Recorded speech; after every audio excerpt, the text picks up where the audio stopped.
Hello everyone, this is Erik, the Asian movie enthusiast, and this is my review of Female Prisoner Scorpion, Jailhouse 41, a Japanese exploitation drama from 1972 that is the second installment of the Female Prisoner Scorpion film series. I already reviewed the first installment on my channel, Female Prisoner 701 Scorpion, so it's time to look at the sequel.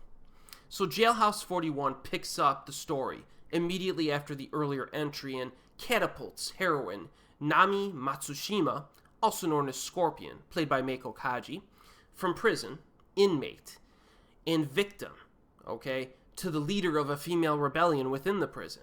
So Nami is initially subjected to daily torture from the sadistic warden, but soon escapes with a handful of other female convicts, and then this group of fugitives flee across a blasted landscape, as the Arrow release calls it, with no clear objective in mind, running from police, prison guards, and other dubious foes. Now, the one thing you'll notice about Jailhouse 41, like right from the start, is that it elevates its presentation when compared to its predecessor. The use of visuals and sound in this movie are just fantastic. Even the opening moments are neat. With the cameras like gliding down a stairway within a rocky corridor inside the prison, and then we see our protagonist like chained up in the basement with water dripping from the ceiling. It's the film immediately just grabs your interest because it has just so much style to it. And then we get shots of later on in the film, like black sand dunes, rocky areas, waterfalls, forests. It's good stuff. Now, there is some debate on whether or not the Arrow Blu-ray release is artificially colorful.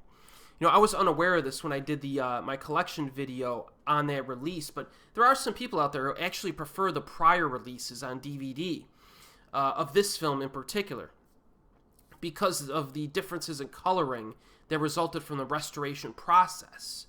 But, regardless, I very much enjoyed the Arrow release of Jailhouse 41 because it helps to kind of accentuate those otherworldly elements that the film is obviously going for. Now, when the ladies go on the run and explore the surrounding environments, some very odd, otherworldly things do happen. It gives the movie a certain vibe that's really cool. Like, for example, a house. You'll just see a house there, like a little one. It inexplicably just collapses for no reason around a weird old woman that was just sitting in the middle of it, and then she begins chanting around the moody backgrounds. And then it cuts to this old woman singing in a scene that should not be interpreted as reality or literal within the film's world, but is simply a stylized presentation of each of the escaped prisoners' histories to give you an idea of what they've done. It feels almost like a stage play at times, and it also feels thoroughly Japanese given the music that's being played. Really neat stuff. And this film does get a little trippy, a bit weird in spots, which really kind of spices things up. It makes it a memorable viewing experience. Some of the camera work in this is pretty weird. Like, for example, at one point Scorpion is like strangling a guard, and the actors and the camera seem to be on like a table basically that rotates, and the camera rotates in circles with the actors. So you'll see the actors in the center of the screen the whole time, but the environment around them just keeps like spinning. Like they're spinning around in a circle. Really kind of odd, but I liked it. It's like stylistic flourishes like this just really make it memorable. And that shot is used multiple times in the film. And the other camera shot that I always really like, and I've seen in some other films as well, is where you have, I don't know what the technical term is, but you'll have a close-up of a character's face on one side of the screen.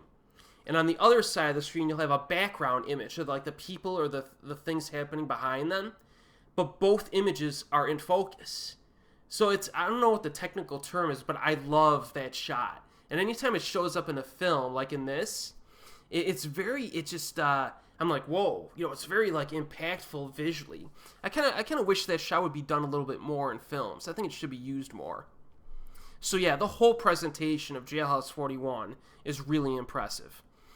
Now, even though the Female Prisoner Scorpion films are considered to be women in prison, it's kind of like a women in prison franchise, we only spend about 20 minutes inside of the prison in this particular installment. This is a sequel that tries to do something different. It's a good thing. They're not satisfied with just doing the same thing again. It allows for some great marathon viewing as well. Like this film and its prior film make a really good doubleheader, I think. Like a doubleheader experience on a Friday night. There are some memorable moments to enjoy as well. There's a really cool confrontation early on involving Scorpion and the warden in like an open area full of guards and prisoners. It's pretty intense. There's an awesome corpse shot in this with a surprisingly graphic and bloody death. It's pretty fantastic. I wasn't expecting it. There are a few other satisfying death scenes, but that shot takes a cake. And then there are a few disturbing moments in this, primarily involving sexual assaults. This is an exploitation film.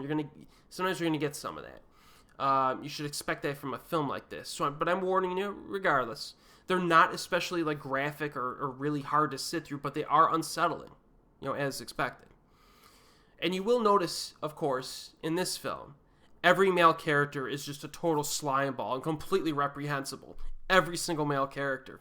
Now, this could be problematic for some movies, but since this is an exploitation flick, it really should kind of exaggerate things a little bit. So I didn't really have a problem with it in this case, especially considering how purely entertaining the film is to watch as a whole. So just a little thought there. Meiko Kaji, very convincing again in the lead role. Her dialogue in this, and I really noticed it this time, very minimal. I think she might say like 1 or 2 lines of dialogue in the whole film. But the effectiveness of her performance lies entirely on her mannerisms and those frickin' eyes, which are like knives. This woman's eyes are just unbelievable. Like, I love how she uses her eyes in these movies. It's really fun to watch. And like I said, the first 2 installments of this franchise make a very nice double feature evening. Definitely recommend both. The entire franchise is currently available on Amazon streaming in the United States. And then there's that very nice Blu-ray box set from Arrow that I showcased in one of my movie collection videos recently. And I must say, after rewatching Jailhouse 41, it is now my favorite film of the franchise. I agree with the general opinion now, because the general opinion is that this is the best one, and I think I agree with that now, just because the style is just outstanding. You know what I mean? However, the true tests are the next 2 films, Be Stable and Grudge Song, which I remember being a downgrade when compared to the first 2 installments. So I'm actually really kind of excited to rewatch those, because when I rewatched the first 2 installments recently, they were even better than I remembered. So I'm hoping that's the same for the last 2, but we'll have to see. So check this whole franchise out, man. It's good stuff. And as always, we'll see you next time.